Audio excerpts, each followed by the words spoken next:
Bonjour à tous et bienvenue dans ce tutoriel dédié à l'utilisation de ChatGPT pour optimiser la gestion d'agenda de l'entreprise lors de votre stage en tant qu'assistante de gestion.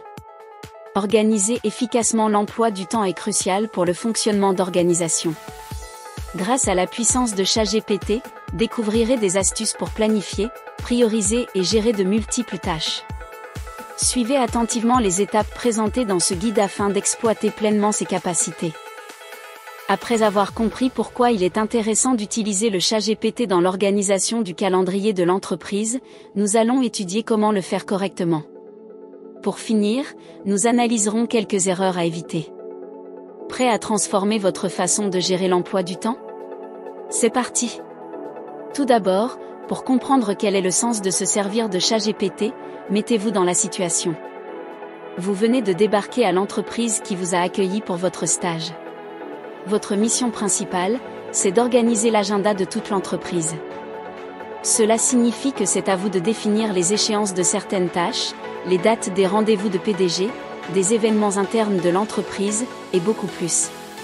L'ampleur des tâches est considérable et leur organisation demande beaucoup de temps. Pour simplifier et accélérer ce processus, il est intéressant de recourir au ChatGPT. Regardons comment le faire en exemple. Pour que le ChatGPT puisse effectuer le travail pour vous, il a besoin d'instructions bien construites et précises. Dans un premier temps, vous devez lui expliquer le contexte du travail à faire. Précisez le métier qu'il va effectuer et sa mission principale, l'organisation de l'agenda. Toutefois, le plus important est de spécifier les créneaux entre lesquels il peut étaler les tâches et dans quelle période.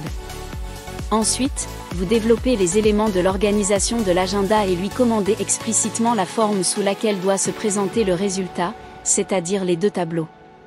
L'étape suivante, c'est la description précise des tableaux à créer et l'élaboration des sources à partir desquelles il va les élaborer. Le premier tableau va organiser les diverses tâches. Certains éléments sont indispensables pour sa bonne réalisation. Entre autres, il est nécessaire d'indiquer sa structure et le contenu des colonnes et des lignes. Il est également recommandé de mentionner le nombre maximal des tâches par jour, ainsi que l'ordre des tâches que l'on souhaite. Afin d'assurer que le ChatGPT comprend correctement nos instructions, il est conseillé de lui fournir des exemples. Une fois la structure du tableau est connue, vous pouvez établir la source sur laquelle le ChatGPT va se baser. Il s'agit d'une liste des tâches non ordonnées, uniquement en impliquant leur urgence. Le deuxième tableau contiendra les rendez-vous et les réunions. Comme précédemment, il faut détailler la structure et le contenu du tableau, tout supportant avec des exemples, ainsi que la liste non ordonnée des rendez-vous et des réunions à planifier. Néanmoins, cette fois, il est recommandé d'ajouter une liste des contraintes permettant au ChatGPT de choisir les dates mieux adaptées. Regardons maintenant les résultats. Nous avons obtenu deux tableaux conformes aux instructions. Néanmoins, il faut savoir que le ChatGPT n'a pas de capacité de comprendre des généralités.